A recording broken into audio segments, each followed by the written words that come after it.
Now, the U.S. Congress is poised to release its findings into the biggest threat to U.S. democracy in recent history. That is on January 6, 2021, when thousands of Donald Trump's supporters stormed the U.S. Capitol, hoping to overturn Joe Biden's victory in the 2020 presidential election. Hundreds of people have since been charged in that insurrection, though the House committee investigating the attack over the past year believes that there's an even more sinister story to be told about former President Donald Trump's role in that unprecedented campaign. The committee will hold a public hearing this Thursday to begin revealing its findings. And earlier I spoke to The Guardian's Washington bureau chief, David Smith, who told us what to expect in this first session on Thursday.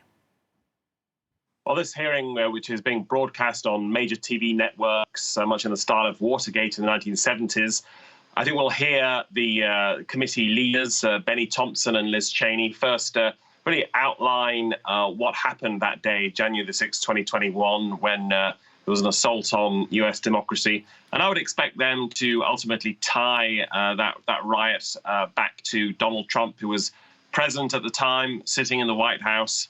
Still quite huge question marks over how he responded, whether he did enough to call off the attack, and whether he was implicated in starting it in the first place. I think in the second hour of the hearing, we're expecting a couple of witnesses.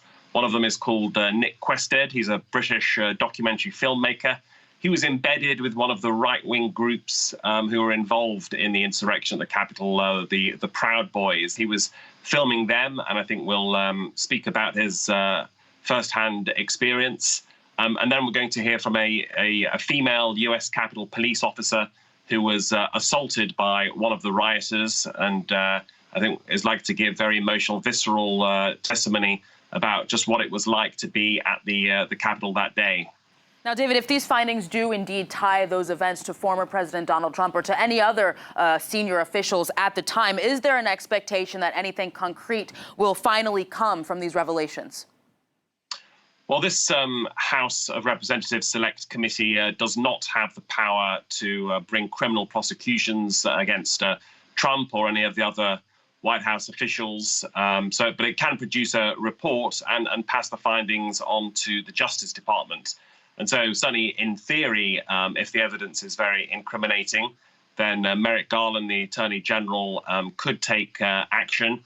Certainly that's seen as very politically delicate and sensitive. Democrats, Joe Biden and company, want to avoid any impression that this is a politically motivated attack on Trump and the Republicans. And for that reason, I think you'll see Joe Biden staying well away from this hearing tomorrow. He wants Congress to deal with it. But along with potential criminal findings, I think a lot of this is also about the court of public opinion.